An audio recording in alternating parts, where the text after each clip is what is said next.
Okay, good afternoon, everyone. I hope that you're well. It's Rabbi Akiva Males. Today is Wednesday. It is the 18th of May, and we're getting ready for Parshas Behar. And also, we know starting tonight and tomorrow will be Lag BaOmer. So this is a great time, and I wanted to share some Divrei Torah with you on Parshas Behar. So let's jump right in. Parshas Behar begins talking about Shemitah and Yovel. So we know that Shemitah was a 7-year cycle, the sabbatical cycle, that for 6 years, all farmers would be able to work their land. And in the 7th year, the land was supposed to rest. Shabbos LaHashem, the land was supposed to rest, a year of rest for Hashem. This year, in fact, in Israel is a Shemitah year. It's a sabbatical year. And then the Torah tells us that every 7 Shemitah cycles, so after 7 Shemitah cycles, the 50th year was going to be the Shnas HaYovel, the Jubilee year. And in the Jubilee year, that would be an extra special year. There would be many other mitzvahs that would be observed. And amongst them, Eved Ivri, any Jew who had sold him or herself into servitude would go free. And even an Eved Ivri who had sold themselves decided to stay beyond the 6 years, they would have to go home at the Shnas HaYovel as well.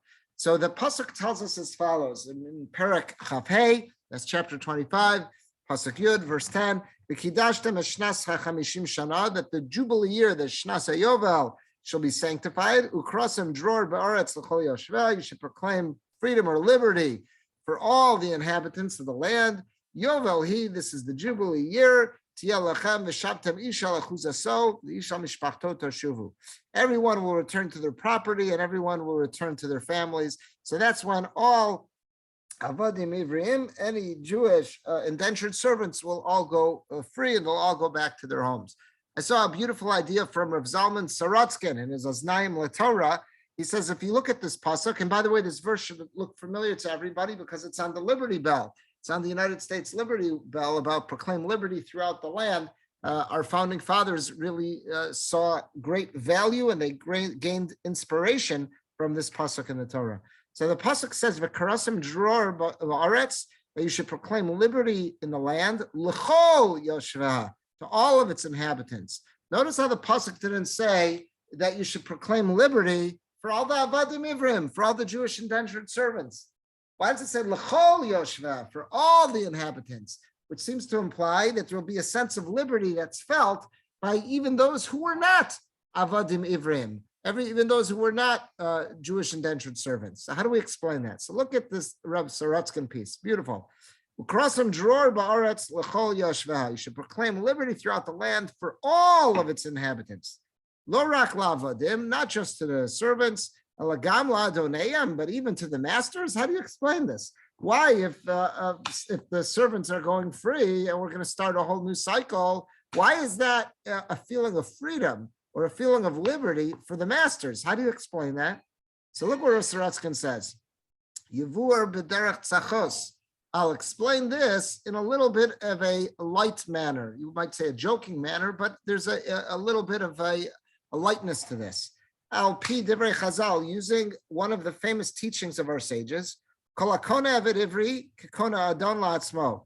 The Gemara tells us in Kedushin that Chazal tell us that don't think acquiring or entering into an arrangement with a Jewish indentured servant, don't think that now all of a sudden I've got it on easy street. I'm going to have these servants that are going to be waiting on me hand and foot.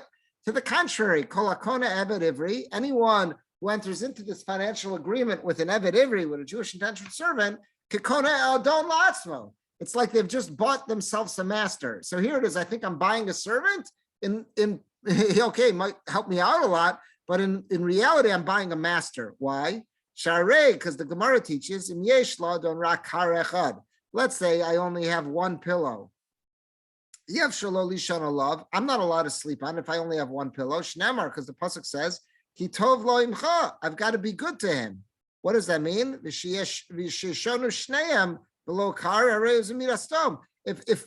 I'm going to say, well, if I can't have the pillow, then my servant can't have the pillow. That's midas stom. What do I lose? If I already can't use the pillow, I can't deprive him of it. I've got, if I only have one pillow in the house and it's time to go to sleep, I've got to go ahead and give that pillow to my servant. So therefore, in the Jubilee year, when the Avadim, when they go home, the Yovel, hello, karu dror lechol yoshva. Now everybody feels a sense of relief. Everybody feels a sense of liberty. Lavadim mamish, the servants truly feel liberty because they're going home. Ladoneim, but also the masters feel a sense of liberty. Avadim, because even the masters had a sense that during when they had these avadim, these servants in the house, they became avadim themselves, and that's really what the Gemara says. I have to treat this Eved Ivri, who is down on his luck and had to sell himself into this state of indentured servitude. I have to deal with him with a tremendous amount of rachmanas, and I have to care for him in a sense better than I have to care for myself. If we're down to one pillow, it's his. Down to one blanket, it's his. Down to one mattress, it's his. So in a sense, when he goes home, I say, finally, I got some relief. I don't have to look after this fellow hand and foot. So that's how Rav Sorotskin wanted to, in a lighthearted manner, how he wanted to explain that pasuk. Now, the pasuk tells us in the parsha about someone who is feeling the economic pinch. You have to remember, this concept of welfare is such a recent invention in world history.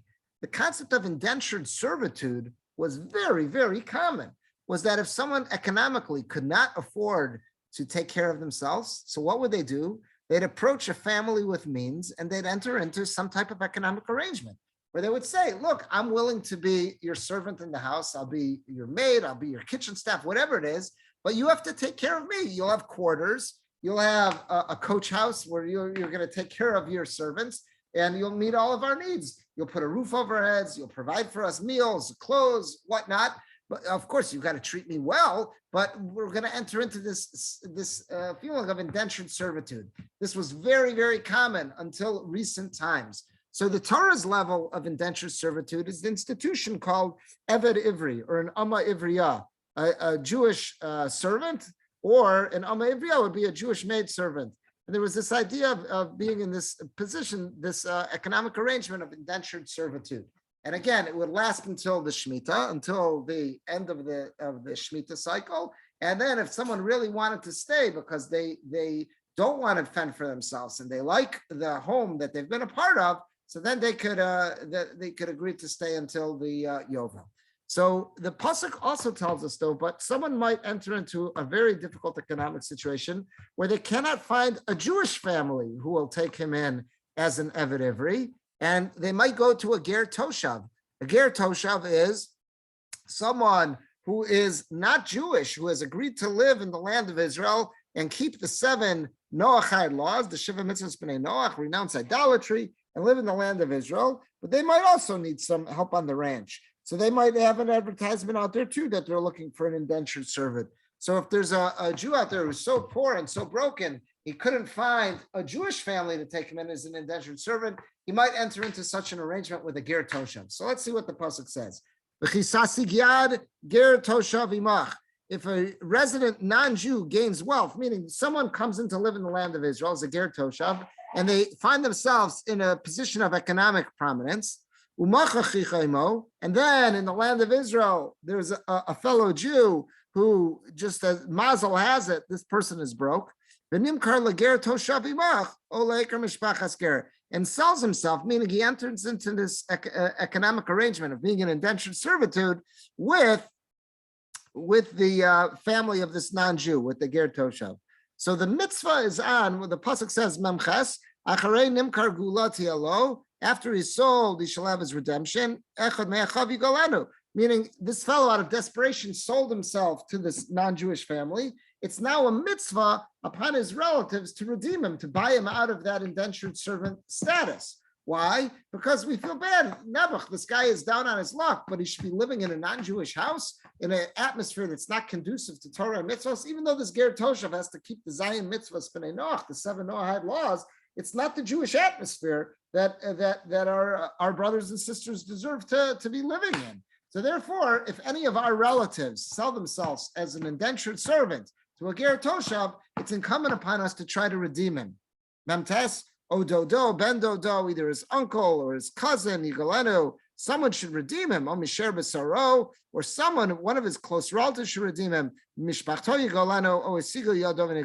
or he becomes able to afford it. Let's say he wins the lottery or whatever it is, or he saves up money while he's in that state of being an Eved Ivri. He should get himself out of there because it's not good. It's not good for the ruchnius. It's not good for the spiritual nature of this person to be an indentured servant in the house of a non-Jew. Next pasuk nun. So, but you got to be fair about this. So let's say the person who invested in him, the person who entered into this economic condition and paid the Eved Ivri to say, okay, I'll pay you $10,000 and now you're my house servant. I'm going to treat you well, but you're my house servant for the next 10 years until Yovel. So now you figure out, okay, well, how much is it until Yovel? How many years is it left until Yovel? How much did he pay? Let's figure out what that equals out to per year and try to buy him out. And try to figure it out, how much money it is until the Yovel and buy it out, because it's in the best interest that this person should be in the hands of another Jew. That's a mitzvah that we clearly see in the parsha this week. Now, I don't know, why do I have these psukim next? I should not have these here. Oh, let's see. Okay, so the pasuk says a little. This is out of order. This is actually a little earlier.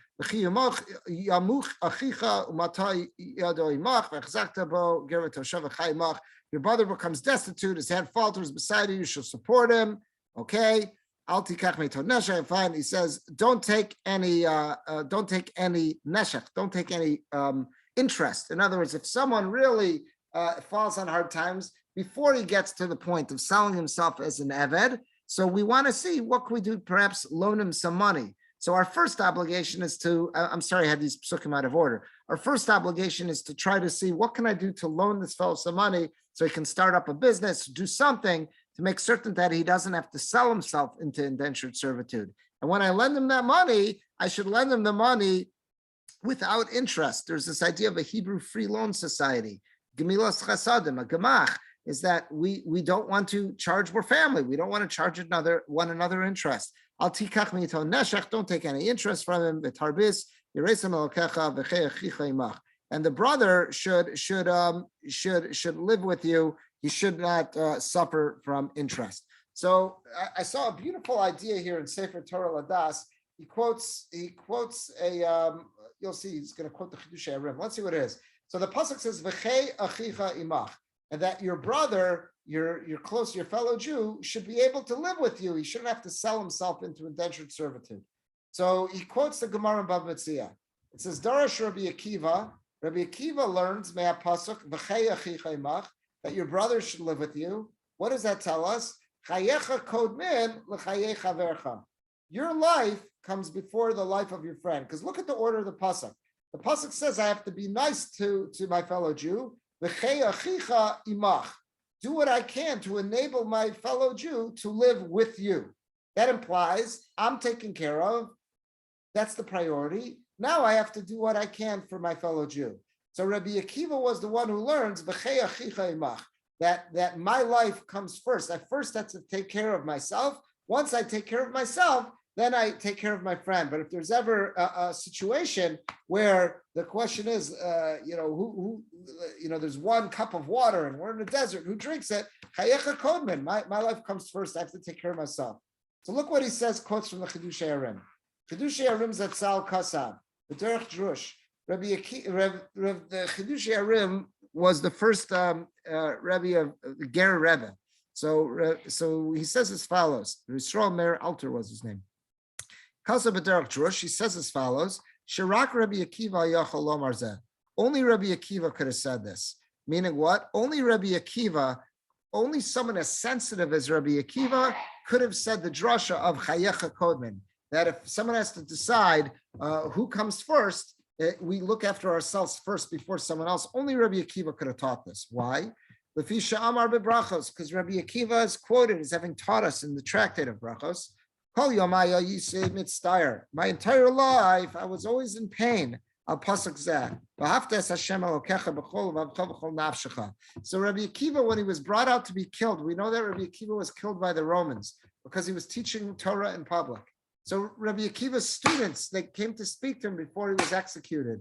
And he told them, I'm not upset. I'm not in pain. In fact, right now I feel a sense of relief because my entire life I always worried. The pasuk says, as we say in Shema every day, "V'aftas Hashem Elokecha." We have to love God with all of our heart, with our entire being, with our entire life. And I was always wondering, Masa yavo liyadai v'akimenu. When will the opportunity to show my love for Hashem with my life, when will that come my way? When will I be able to fulfill it? So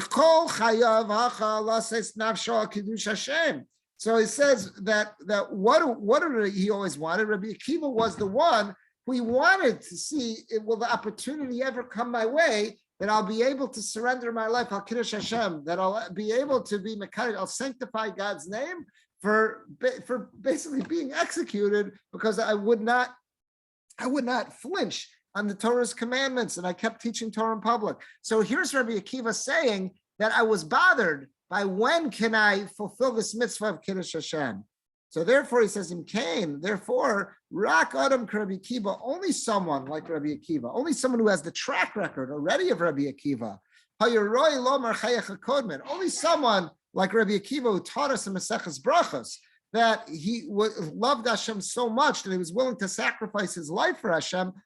Only that Rabbi Akiva could teach us this other drasha in Baba Metzia of Chayecha Kodman, that if I have a choice, I only have one canteen of water, we're in the desert, and it's only enough that could save one person. And I have to decide if I share it with my friend and we both die, or if I take it for myself, I survive and he dies. The halacha Rabbi Akiva says is keep it for yourself. Only Rabbi Akiva, who could say that he was willing to give his life for Kiddush Hashem, could teach us the drasha of Chayecha Kodman. Why? Because he's already showed about himself. He's not living just because he wants to have another margarita on the beach. He's not living because he wants a life of luxury. He was willing to give his life for Kiddush Hashem. Only a Rabbi Akiva, who we know about him, was willing to give his life for Kiddush Hashem. Rak avor avodas Hashem v'kiddush shmo yisprach, was willing to live his life just to serve Hashem and to sanctify his name. Only someone like Rabbi Akiva could then teach us that drasha, that if we're down to our last bottle of water, who gets it? That it would be that it's me. It says Aval mishachai rak l'shem tanum, someone who's living a life of leisure. He doesn't have permission to teach us that teaching, that if we're down to our last canteen and it can only keep one person alive, you got to keep it for yourself. Because you'll accuse a person, yeah, you know why you're saying that? Because you care about yourself. You live the life of luxury. You always were sipping the margaritas on the beach. Of course you're teaching that teaching of Chayecha Kodman. It had to be Rabbi Akiva who taught the law of Chayecha Kodman, that our life, the person's life comes first, because everybody else we would have just accused of being a selfish person. It was only Rabbi Akiva, who we know about him, was not a selfish person, was living a life of service to Hashem and living a life of Kiddush Hashem. Only Rabbi Akiva could teach us the halacha of Chayecha Kodman, because he showed us that he was not living a life looking out for himself, of living a life of luxury. He was looking to be Mekadosh and Shemaim. Only someone like him would Klal Yisrael respect when he teaches us the drasha of Chayecha Kodman. I thought that was a very, very nice idea. I wanted to share a third idea with you. And this is going on the concept that, let's say, again, someone ended up broke.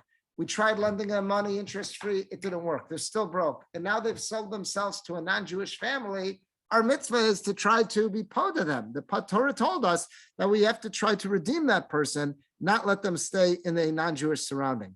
I want to share with you an incredible tshuva, an incredible responsa from a very famous one of our sages.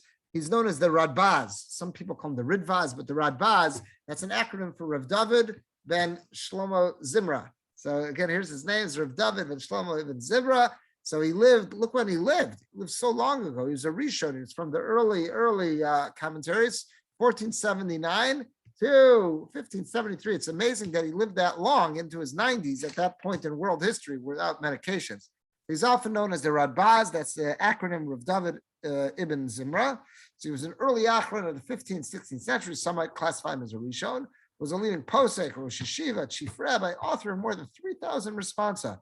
So I just brought down some of his biography because many of us don't know about his biography. You have to read some of this. Look at this. Radbaz was born in Spain around 1479. He was 13 years of age when his family, like all Spanish Jews, were banished from Spain. His parents settled in Sfat, that's in Israel. Again, that point it was ruled by the Muslims, where he studied under the direction of Rav Yosef Saragosi. For unknown reasons, he left the land of Israel at age 31 or 32 and traveled to Ouattacine Fez. I assume that's Morocco, but I could be wrong, where he became a member of the Beis Din, presided over by the Nagid Yitzchak Sholal. In 1517, upon the abolition of the Nagid by the Turkish government, the Radbaz moved to Cairo. There he was appointed Hacham Bashi, or the chief rabbi of Egypt, a title he held for 40 years. He was highly revered for his vast knowledge, integrity of character, and extensive philanthropy. Independently wealthy, Radbaz was a successful merchant with business connections in other countries. The yeshiva, which he founded and supported, attracted many distinguished students, among them Betzalel Ashkenazi. He's known as the compiler of the Shita Mekubetzes, and Isaac Luria, that's the famous Ari. Upon attaining the age of 90, the Radbaz resigned the chief rabbinate and divided the greater part of his fortune amongst the poor, making special provisions for Torah scholars. Then moved to Jerusalem, but he didn't stay there long due to the burdens and taxes the Ottoman Empire had imposed upon Jews. Settled in Sfat, again, that's where he was born, and where he lived as a kid after leaving Spain. So he settled in Sfat, capital of the Safad Sanjak. I guess that was, again, another Muslim area, where he became an active member of the rabbinical court presided over by Rav Yosef Karo, the author of the Shulchan Aruch, who held him in great esteem. Radbaz died in Sfat 1573 at the age of 94. Absolutely amazing at that period of time. I want to share with you a very famous tshuva. This is a fascinating tshuva, and it has to do with this week's Parsha, and you'll see that it's fascinating on a number of accounts. We'll soon see why. So here was the question. This is in the 7th volume of his responsa. The 5th question. Sha'alti. I was asked me, Mary. So someone asked me the following question. Odiyacha dati, let me know what your knowledge is. B'mishakana eved chavshi. I bought a servant from Jews, amongst the Jews who live in the land of Cush. That was the way of saying Ethiopia. So this is after the Beis Hamikdash has been destroyed. He says, I bought someone on the slave market. It was still legal. And it turns out this person is telling me he's Jewish from Ethiopia. What do I do now? He's an Eved Ivri. So what do I do now? Do I let him go after 6 years, what the Torah says in Parshas Behar? Olo or not? In other words, we're in a post-Beis Hamikdash world. Slavery is still legal. I just purchased somebody from the dealers, and this guy now is telling me he's Jewish. So do I have to treat him like an Eved Ivri? Does he go out in 6 years? Do all the laws of Eved Ivri apply to him? That's his question to the Radbaz. So the Radbaz answers, in this first part of this tshuva, that's so fascinating. Tshuva, lo matzinu eved ivri of machru beis din b'gnevaso. The only way you can have an eved ivri is if, let's say, someone was a thief and he does not have the money to pay back, so beis din could sell him. Or mocher atzmo, or if someone sells himself because they're so destitute. Someone's only allowed to do that if they're exceedingly poor, they're destitute. Even if he just wants to pay back his debtors, he can't sell himself. Unless the person is so broke he doesn't have food. Therefore, so this guy who bought this servant, since it's clear that this guy is Jewish, you didn't buy an Eved, you just fulfilled the great mitzvah of Pidyon Shvuyim. You went to the slave market, you bought this fellow, and he tells you now he's Jewish. So now your question is, do I treat him like an Eved Ivri? No, you treat this guy as a free Jew. You let him go, and you just fulfilled the beautiful mitzvah of Pidyon Shvuyim, of redeeming captives. Lo kinin avadim. You didn't just purchase a servant. Mitzvah Yisrael tell us, I'll call Yisrael Ifdoso. This mitzvah is incumbent upon all Jews because we're one family to redeem this guy. So he doesn't become lost, doesn't get swallowed up amongst the heathens. You just fulfilled it. This fellow was on the slave market. You just bought him, and now he tells you he's Jewish. You didn't buy an Eved Ivri. You just fulfilled the mitzvah of Pidyon Shvuyim, redeeming a captive. So he said, fine, that's where he goes on and he says there. And he quotes our Parsha where he talks about how it's really incumbent on all the relatives to do this if someone sells themselves. But if the relatives don't step up, it's incumbent on all of Bnei Yisrael if those so. And that's what he says. 2 lines from the bottom. He says, "V'kivan shekadam zev akanos." So since you stepped forward and bought him, zachahu b'mitzvah rabba. You just fulfilled this incredible mitzvah. Ein lo din eved klal. This guy has no status of an eved. El yotze kolzman sheyirtze. He could go free as soon as he wants. Right? You're gonna just like a regular worker. Fine. That's what he ends up saying to this guy. He's going to be a paid employee, but no, he's not. He does not have the status of an Eved Ivri, and you just fulfilled this beautiful mitzvah of Pidyon Shvuim. So that alone, I think, is fascinating. What they're just put yourself what's going on is that this is at a point where slavery was still legal, and this was in the Muslim world. It was still prevalent. To this day, in parts of the Muslim world, slavery is still prevalent. People just don't speak about it. But in the Muslim world, this was huge. In the 1500s, this was huge. This was at the height of the slave trade. So this fellow needed an Eved. He goes to the market and is in Egypt. He purchases an Eved. Now the guy starts explaining to him how he's Jewish. What do I do? He says, you just fulfilled the mitzvah of Pidyon Shvuim. Let him go, and you could be an employee, but he's not an Eved. Okay, fascinating. Now, he mentioned that this fellow came from Eretz Kush, from Ethiopia. And the Radbaz just took it for granted that this guy is Jewish. What happened there? Now, remember, Radbaz was living in Egypt. Radbaz is living in Egypt. He's on the African continent. It seems very clear, and you'll soon see from the end of this responsa, it seems very clear that Radbaz did his homework, and he was comfortable with the idea that people who were claiming to be Jews in Ethiopia were absolutely Jewish. So here's the end. I want to read to you the concluding paragraph of this tshuva. So the end of that first line, I'm now on page 4. So the end of that first line says, now there's another doubt out there. So this is the way they said Ethiopia. You'll soon see. All those people in Ethiopia, Adarim Beretz Kush, who are living there, and these people are claiming to be Jewish. If you really get to know them, what you'll find is that they're acting they're living their lives in the same fashion as the Karan, as the Karaites, meaning that they only are observing Torah Shebechsav, they don't have any Torah Shebal Peh. So none of our oral traditions, just reading a literal reading of the Torah, and that's how they're conducting themselves. Shem Tzadok Ubaisos, this was a heretical sect. The Karan were like the Tzidukim. This was something that was common in Israel, and they also had a lot of them in Egypt at the time of Rambam. The Einanu mitzavim lo liftosam v'lo lachyosam. And the halacha is very clear that if someone is a kofar, they reject the oral traditions, they reject rabbinic Judaism, and they want to just be like a Karaite, we don't have any responsibility to them feelings of brotherhood.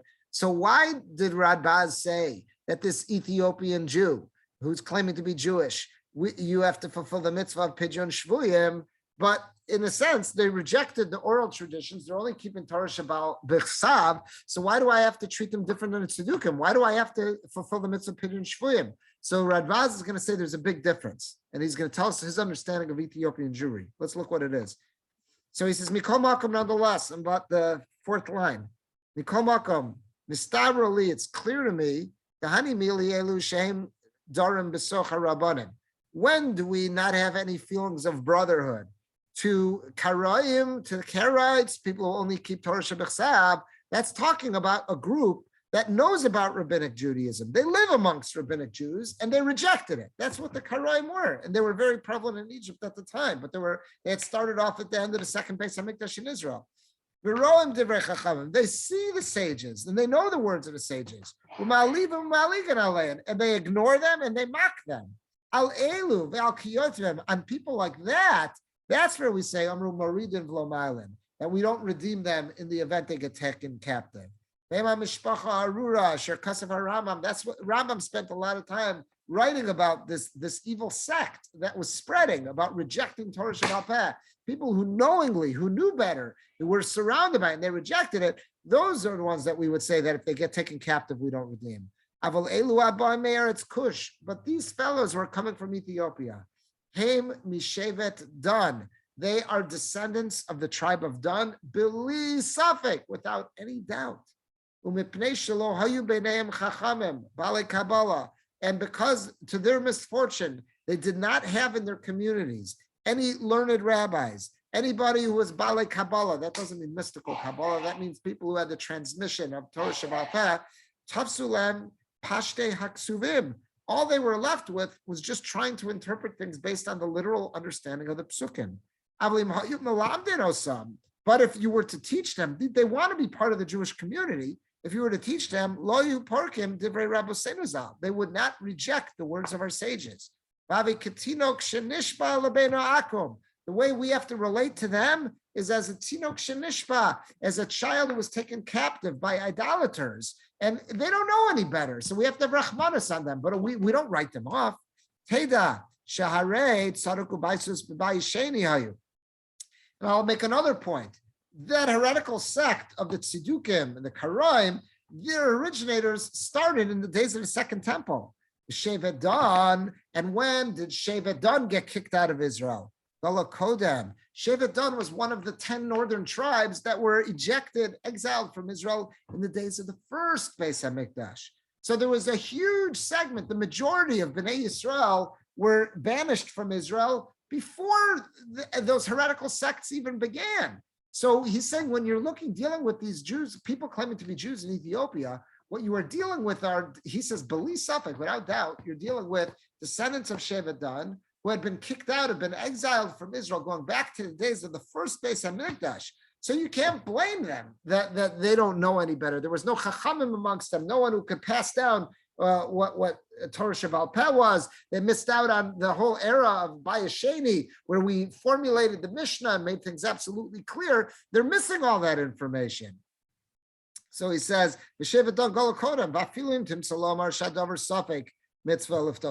you want to say, okay, you don't like what I'm saying, that belief suffix, without a doubt, they're descendants of Dan. Even if you want to say it's a suffix, whether or not they're Jewish and whether or not you should redeem them. But when it comes to their yichus, what their lineage is, it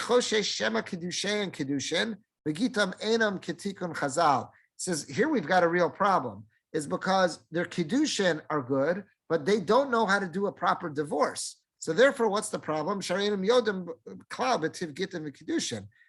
don't know anything about divorce. So you got a real problem.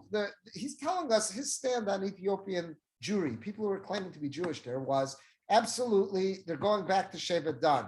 How did that happen? We don't know. But I don't know what happened to the descendants of all the other Shvatim. I don't know. How did they end up African? Maybe Shevet Dan, maybe they took wives and converted them and made that, and that's how, so now those genes are so strong.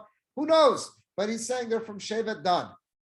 Now, the problem is their Kiddushin is going to be good, but their Gittin over the years are no good. Last Shabbos, we had a guest of Torah Mitzion who was with us. He's an Ethiopian rabbi who was educated in Israeli yeshivas, and he was telling us what they did back in the old country in Ethiopia about divorce. All they did was rip up the ksuva and said, okay, now you're divorced. That's no divorce. That's not how you do Gittin. So you got a real problem. That means all those women who had Gittin in this non-good fashion, but their Kedushin was good, if they got remarried, then their kids would be mamzerim. So what did they do? So what Israel asked them to do, and the guy who was here last week spoke about this, was they said, let's just do a suffix gerus. In other words, let's say we're not 100% certain that you're actually Jewish. And therefore, if we're not certain you're Jewish, you can do a gira l'chumra, you can convert just to be on the safe side. And if you're converting, so it's like you got a fresh slate. We don't have to be nervous about any mamzerus. We don't have to be nervous about anything like that. So in a sense, it's better for them. It's better for all these Ethiopian immigrants to go through this a conversion l'chumra, just to be careful, and that'll erase any fears that perhaps they were any mamzerus, there was any issues of mamzerus in there. And he was telling us he remembers that as a kid going through that gerus. That's what they did. Now, a lot of Ethiopian Jews, just so you know, were incredibly offended by that. They said, we were called Jews for all the years we lived in the old country. We were persecuted because we were called Jews. And now we come to Israel and they're asking us to convert. And what they tried explaining, and again, they probably should have done a better job, and they probably could still do a better job, was this is for your betterment. It's for your betterment to go through this, because there could be a real halachic problem. If you're 100% accepted as Jews, now we got this problem that we might have to suspect that there's mamzerus that we don't know about. But if we could say we're not 100% certain you're Jews, so go through a conversion to be on the safe side, Now you're starting with a clean slate, so you'll avoid a lot of problems. But be that as it may, this Radbaz, anyone that you're going to look at who dealt with the issue of Ethiopian Jews when they started coming into Israel in the 1980s and beyond, it's still going on, they all turn back to this Radbaz. This is not the only place where he wrote about it. There's at least one other tshuva I know of, but there's probably more where he wrote about this as well. I just want to share with you two websites that are out there. So here's one I found called Rav David Ben Zimra and the Ethiopian Jews. So they start off by giving you a history of his life, but we saw that already. So I'll just pick it up from here. One of his most far-reaching responsa was the one that deals with the origins of the Jews of Ethiopia, which he considered as descendants of the tribe of Dan, one of the lost 10 tribes. For many centuries, the rabbis have heard about a tribe in Ethiopia which claimed being of Jewish descent. But for the rabbis, this question was always a theoretical question and never a practical one. In the time of Radbaz, the question became a practical matter when a group of African captives was brought to the slave market in Egypt. A woman with her 2 sons claimed she was Jewish from the tribe of Dan. So that wasn't our question. This is very similar to our question. Our case wasn't dealing with a woman, but it's almost the same question. And you'll see here he quotes that case. The Ravaz writes, and this is in volume 4, 219. Once there was a Cushite woman from the land of Cush, otherwise known as Habash, that's how they said Ethiopia, who was taken prisoner along with her 2 sons. She was bought by one Reuven. We asked her what her status was, and she answered she had been married, and these were her sons by her husband, whose name was so-and-so, and this son was so-and-so. She said that the enemy came and killed all the people who had been in synagogue, and the woman they took captive. For the purposes of this and another fascinating investigation, the origin of the Nile, the Rabbi studied the testimony of Ethiopian scholars, and he collected evidence from 2 Jews, one of them coming from Ethiopia, Rabbi Isaac Habashi, and the second testimony from a local Egyptian merchant who had traveled to Ethiopia and met these Jews in their land. Radbaz analyzed this case from many different angles. For example, he found that these Jews did not keep some regular mitzvos, like lighting candles before Shabbos. His argument was that for the Jews from Ethiopia, they either came to their land before the rabbis issued the decree of Hadlakat Nerot, or they were descendants of the Baitosim, Jews who rejected the oral tradition. Finally, he says the status of Ethiopian Jews is similar to Karaite Jews. They should accept to follow Jewish tradition and should come under the law of redeeming captives, Pidyon Shvuyim. Thus, Falasha Mura should be bought from the slave market and set free. 400 years after the passing of Radbaz, and based on Radbaz's responsa, the Falasha Mura were once again considered as Jews and brought into the state of Israel. The rabbi who made this ruling was no other than Rav Avadia Yosef. In 1973, Rav Avadia, then chief rabbi of Israel, wrote a historical responsa, which he said that based on the Radbaz, the Ethiopian tribes, Falasha or Falasha Mura, should be considered Jews. They should be saved from assimilation, rescued, and brought to Israel under a law of return, an Israeli law that guarantees Israeli citizenship for every Jew. They should be re-educated to follow Jewish tradition and participate in the rebuilding of our holy land, thus fulfilling the words of the prophet, and the sons will return to their land. So it's interesting that what happened here is, again, Rav Avadia Yosef, who ruled on this, only felt comfortable doing so based on what we saw from the Radbaz. Here's one other website that just talks about this. Here is on NJAP, National Jewish Outreach Program. So here, this deals at the end, you'll see what we were talking about, the conversion issue. In May of 91, Operation Solomon transported 14,500 Ethiopian Jews to Israel. This was the 3rd great rescue mission of the Ethiopian community. The first was Operation Moses in 84, Operation Joshua in 85. The origins of the Beta Israel, as the Ethiopian community is known, are subject to debate. Are they the lost tribe of Dan, the descendants of King Shlomo and Queen of Sheba, ancient converts to Judaism? What is agreed, however, is the community and its isolation goes back to the time of the first temple.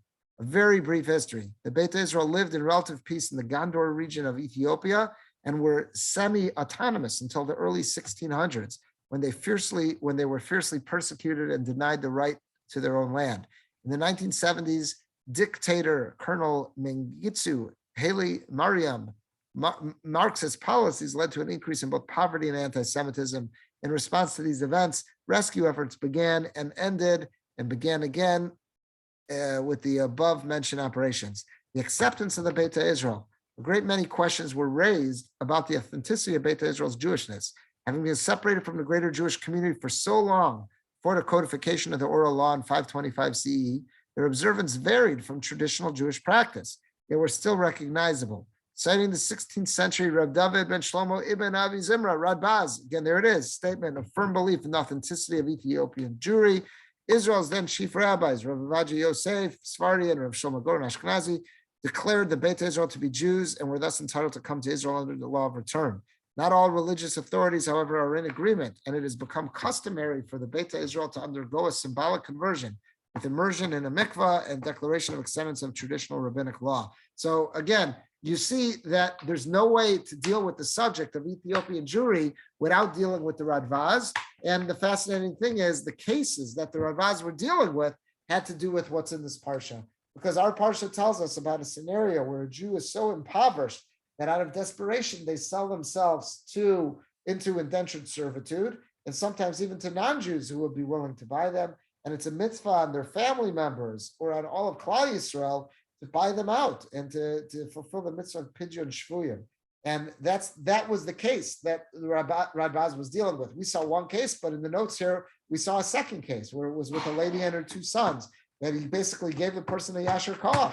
He said to them, no, you don't have an Eved Ivri, you just fulfilled the mitzvah of Pidyon Shvuyim, so of redeeming captives. And that's how that shows up. So I thought this is fascinating. A topic that gets discussed in passing in this week's Parsha, which is so easy for someone to overlook and not even realize what's going on in the Psukim. That was the case that the Radbaz was dealing with. And hundreds of years later, that case continues to have repercussions in the modern day state of Israel, dealing with the concept of Ethiopian Jews and bringing them back into the fold and mainstreaming them into Jewish society. Okay, we're going to